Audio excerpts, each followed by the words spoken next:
Well, we do need to discuss more. We got to do more tariff talk.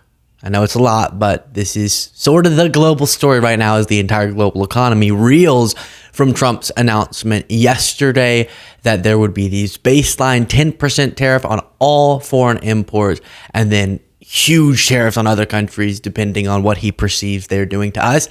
I will give you information a little bit on how he calculated that or how his administration did.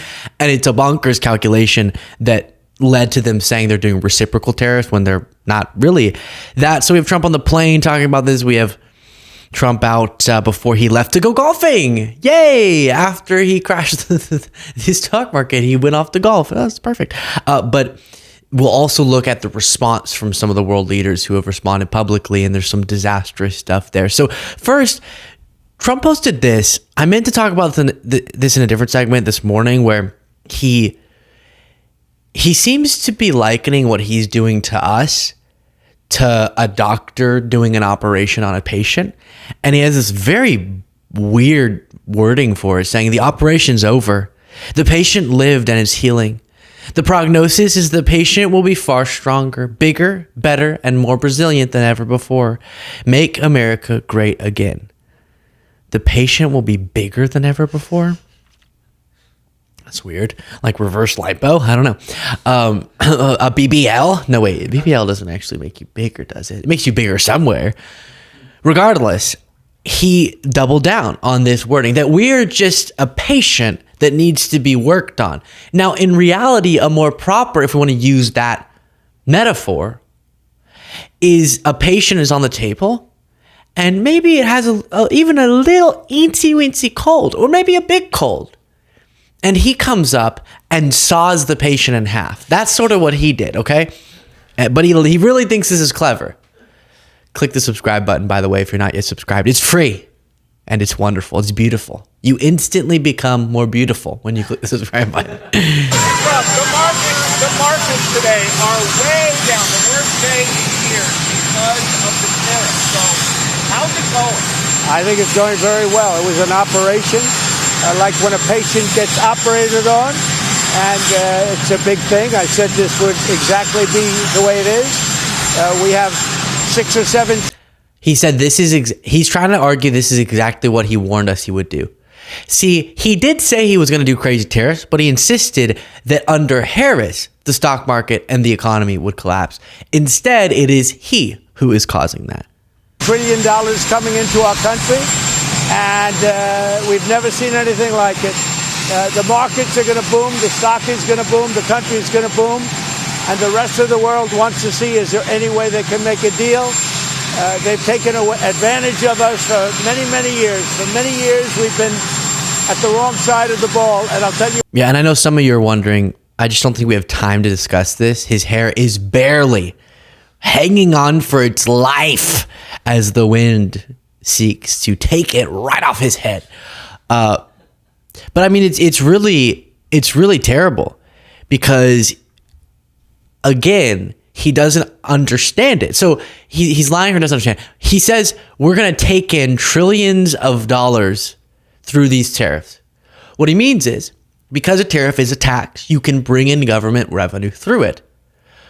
But you can't argue that you're going to both just boost American manufacturing and that won't cause price increases, and that that the federal government is going to be bringing a bunch of tax revenue through these tariffs, because who's paying? The U.S. companies are paying the tariffs, so they're going to pay more, but they would only be paying them if they're still importing, which then they're going to have to pass on to us. It's more expensive. So you're admitting by bragging that we're going to get all these extra tax revenue that indeed we're going to be the ones doing that, except in a very regressive way because it becomes more of a sort of sales tax.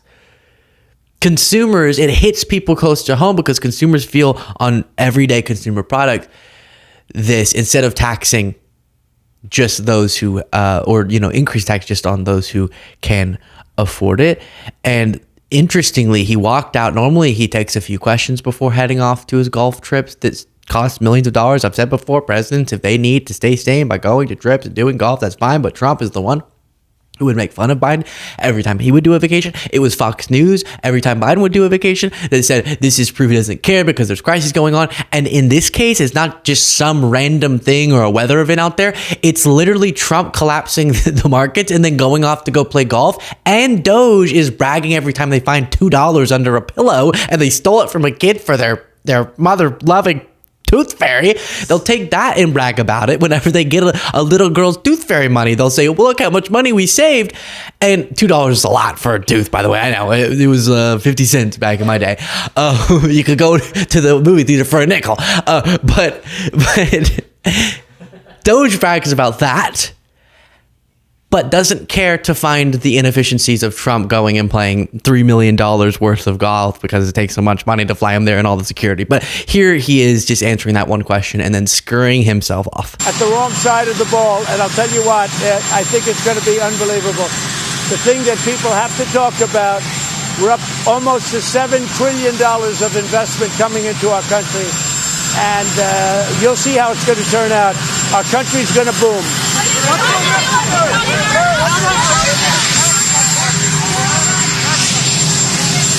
And there he goes. Now, I did take some more questions, on the plane. I need to get that quick so I can drink this water, because on top of everything the world is throwing at us today, Wi-Fi, just buy. It just left. It said, I don't want to service you. Oh, you got the premium plans? We don't care. We're not going to work today, even though your whole show relies on it. And now I'm getting sick. So that's awesome. It's to add to the whole thing. But he goes off. At what point can he stop saying it's gonna boom, right? Okay, at the beginning, fine. Ultimately, he can't keep saying it's gonna boom unless he's gonna start saying whenever a Democrat comes into office and picks up the pieces and then things boom, maybe, then that was because of him, which I am absolutely positive he's gonna do if we get to that. But then looking even more disheveled on the plane, he talks about this more. You ready for some questions? Anybody want to buy one? Okay, let's. And just the shiniest tip of his nose you've ever seen in your entire life. If that were red, he would be Rudolph. Go. First, we'd love to get your reaction, sir, to what's going on in the financial markets today. Well, I mean, it's to be expected.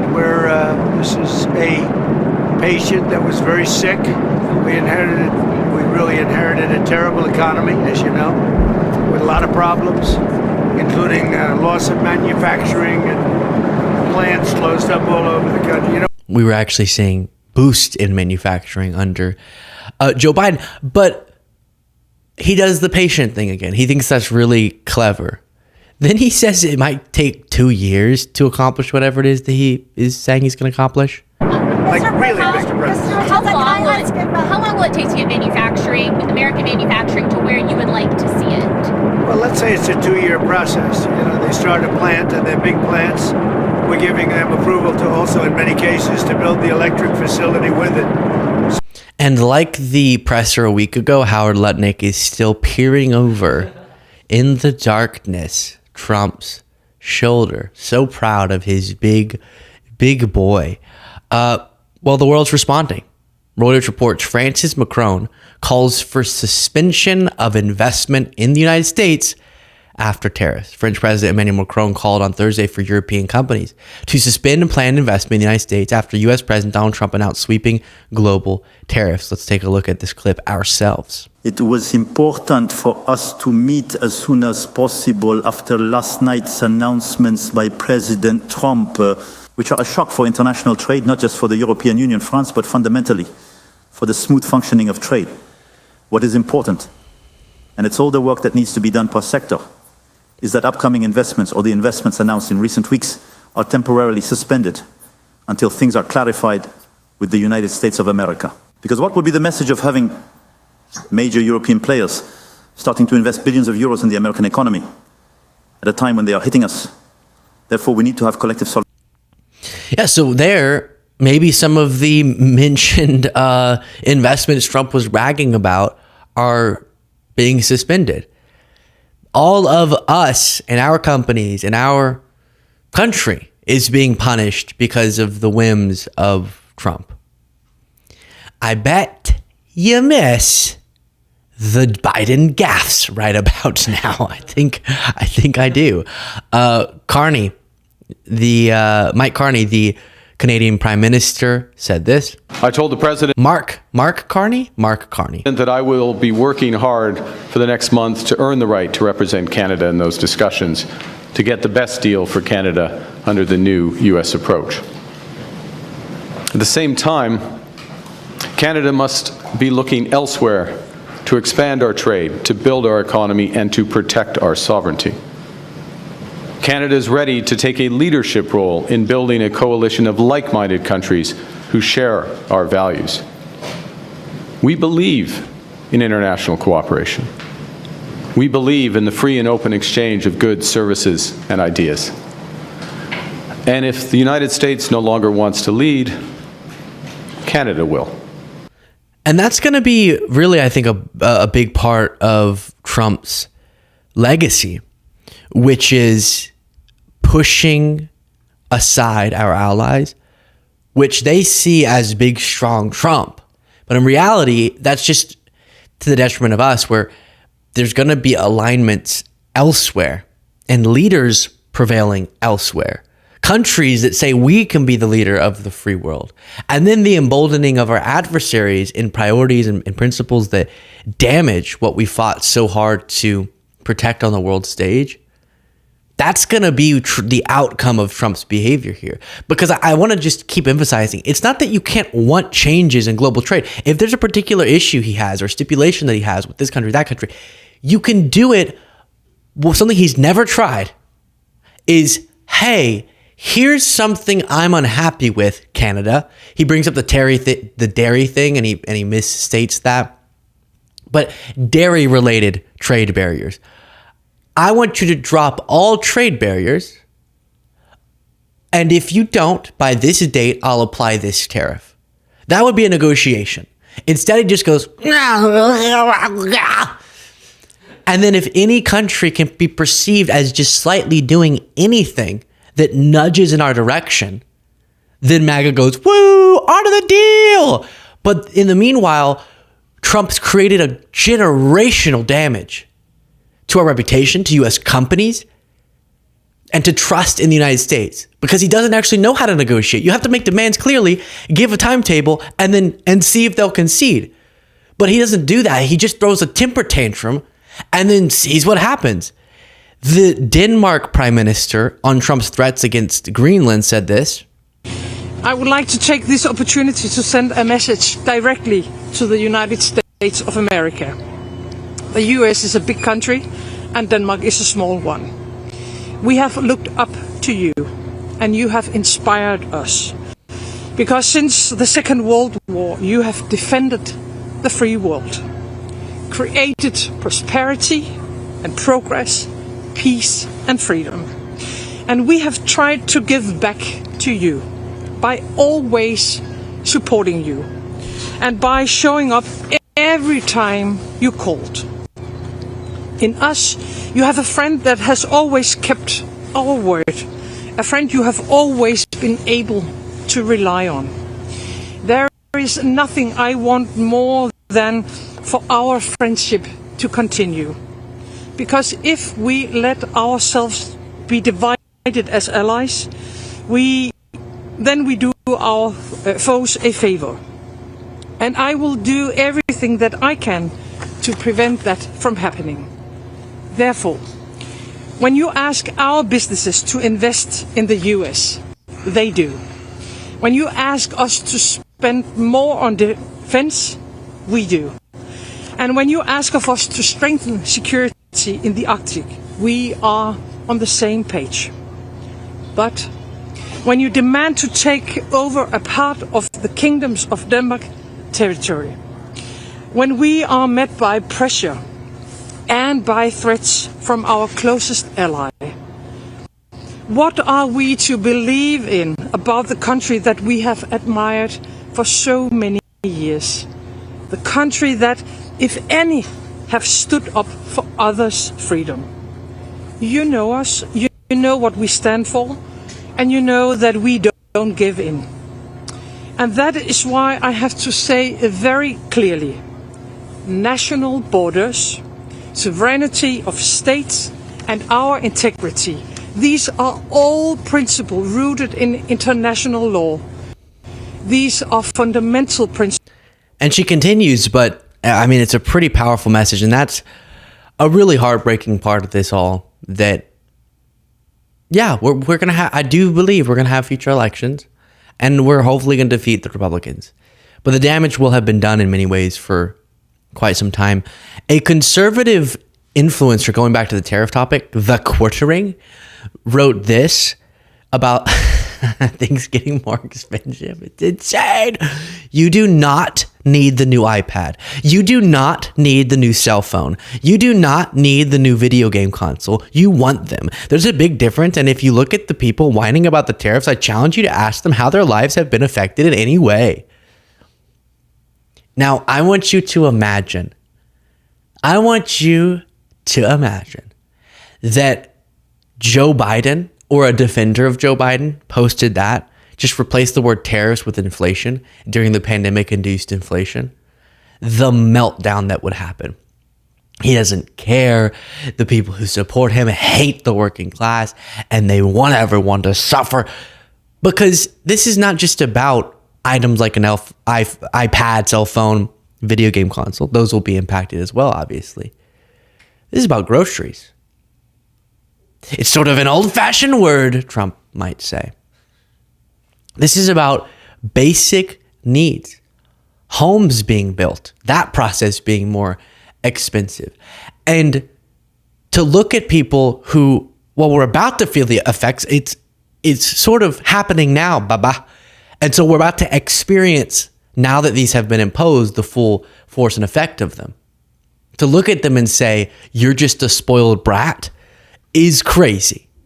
Now, to give you a sense of the incoherence of this, The Guardian reports, nowhere on earth is safe. Trump imposes tariffs on uninhabited islands near Antarctica. Do you know who's there that could do trade with us?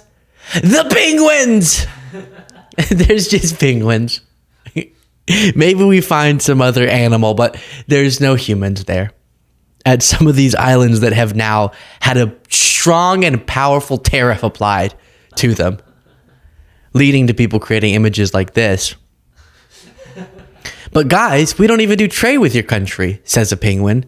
Shut the F up, penguin, says J.D. Vance and Trump. Did you ever even say thank you? We're tired of you taking advantage of hardworking American patriots.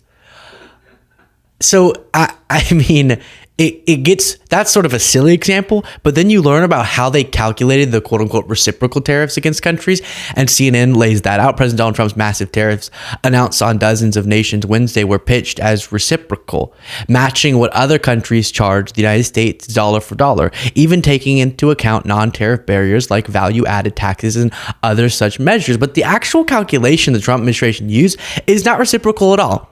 Matching countries' tariffs dollar for dollar is an incredibly difficult task involving poring over each country's tariff schedule, matching a complex array of products, each of which has a different charge for any variance. Instead, the Trump administration used quite a simple calculation.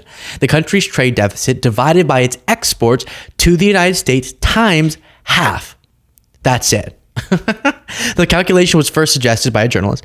And then if we go through the specifics, for example, America's trade deficit with China in 2024 was $295.4 billion. Again, that's how much we're buying from them versus them buying from us. And the nature of different economies can lend that outcome without it being anyone being ripped off. We have more money than every other country, so it stands to reason we would have more buying power than other countries.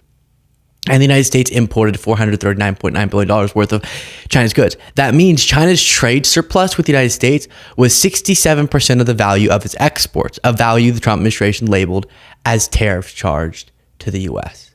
And so that's how they calculated it. It's not reciprocal tariffs. They came up with this math, and now that's what they're doing for the tariff, leading to these mountainous tariffs on countries that will be economically unviable. The vibrant and energetic, as always, Larry Kudlow, had this to say whenever his Fox host colleague said, I thought previously you admitted this was going a little crazy. But now Larry realizes it's not just a negotiating tactic. Trump's actually doing it. And now he's changing his tune. But there has to be a level playing field. We're not even close to fair trade. That's what this. Wait, hold on a second. But I feel like there was a conversation you and I had not too long ago where you, while in favor of the tariffs, thought maybe they were going too big. Well, I don't know that, and I'm not going to wait. When I'm lying, my eyes get really, really close to shutting. It's so sad. Well, I don't know that, and I'm not going to wade into that. That's an internal policy issue. I'm just saying I'm interested in the policy and the principles of the policy. Copy. And he is correct. And what? That didn't make any sense. Listen, what I'm thinking is I may have said to you that he was going too far, but what I meant was that I didn't think he was going to do it. So now that he's done it, I'm for it. And I won't divulge. That's more private policy detail. You're asking about the details. I'm more interested in the policy. I don't want to talk about the policy. Let's just focus on the policy and the principle of the policy without getting the policy, the specifics of the policy, the principle of the policy. Thanks, Larry. You're helping us all. I'm still stuck on them tariffing penguins. It's like earlier I talked about how it's going to tariff all these things that I don't like because Trump said he was going to tariff fentanyl, which is illegal. So it didn't make much sense there. I've decided, Jaden, I'm adding to the list. I'm going to tariff, what's it called? I'm going to tariff, what's that place underwater? Where Aquaman? Come on, someone. A submarine. Atlantis. I'm going to be tariffing Atlantis. And I'm going to be tariffing unicorns as well. Then you have Kayleigh McEnany on Fox News having this to say. Got some things to say about this. Yes. So you heard the White House there saying, this is not part of a negotiation. This is here to stay. I firmly believe that is posturing. This is the great deal maker, the great negotiator. And he's someone who understands how to get to a good end result. How long can you do that for? And at what point is Trump just lying? I'm so sick of this. No, when he says this is not for the sake of a negotiation, he means that it is because that's how you deal. It's not, though. You could just say, I want stuff. Because right now, the other countries are retaliating, thinking this is just our economic policy. If it were negotiations, you would say it's a negotiation, so you don't need to retaliate. You can just give us what we want. But he hasn't specified what it is that he wants. And the cope is so cringy. I know that Trump said that this is not for the sake of a negotiation, but at night, when I go through, I do my cross and I pray to God. I then pray to Trump and I say, I know that you have my interest in your mind and this is really just the art of the deal and everything's going to be fine because I would defend you no matter what, let's be honest, but it's going to get really hard to defend you if this isn't just posturing. And so I'm going to it's better to believe that it's just posturing. But he's saying this not. So can you just assess what he's saying? But they do this. They defend everything Trump does by saying he doesn't mean it. That's not a defense anymore. He's president. He did it. And that's why if you would be consistent, it wouldn't, I said this before, it wouldn't be so embarrassing. Like someone whose name, yes, this is real, is Insurrection Barbie on X, who's a Trump supporter, said, yes, back in April 2nd. No, this is to yesterday. So now she's saying, yes, the stock market's going to react negatively to this in the short term. There will be short-term pain. Nobody ever said that there wasn't. Except for everybody during the campaign, but okay. But there will also be is an actual economy that's not based on government spending and printing money, but on manufacturing and on building something. So she doesn't understand the economy that much, but that's okay because she then, if we go back, was saying tariffs are a negotiating tactic. In the first term, President Trump threatened many tariffs that he did not follow through on because unlike the current leadership, Donald Trump understands how to leverage his position. So is it just a negotiation or is this how we bring manufacturing jobs back to America? Those two posts contradict because that's what we heard from so many people during the campaign. I would say, guys, the economists, they've assessed his plan. You don't even need economists to do that. These tariffs will be disastrous. And they would say, no, Gonna be great. Gonna be awesome because he's just threatening them. It's just a negotiation tactic. He's playing 4D chess. He won't actually impose them. Brilliant, right? That's what we were told over and over again. And then Trump goes, no, I'm serious. And they go, yeah, we are too. But he's still not, he doesn't really mean it. Don't worry about it. And they kept doing that. And now he did it. And he could reverse them. But we've already completely alienated our allies, and now countries are pulling out investments for the United States, and now people are taking U.S. products off of their shelves, and that's going to be there to stay for a while. And so then they're going, oh no, this is brilliant, because we do need to fundamentally restructure the U.S. economy. We do need to fundamentally isolate ourselves instead of benefiting from global trade like we have for so long. And it's embarrassing. You got to pick an actual stance. There is more, but I know we've been going on for quite some time. If you appreciate this show, please do click the subscribe button. Support the show by getting the bonus show. If you want to go an extra step in supporting the show, and you can do that if you're watching on YouTube by clicking the join button below, or podcast listeners, we do have it linked in the description. Thank you for watching and listening to today's show.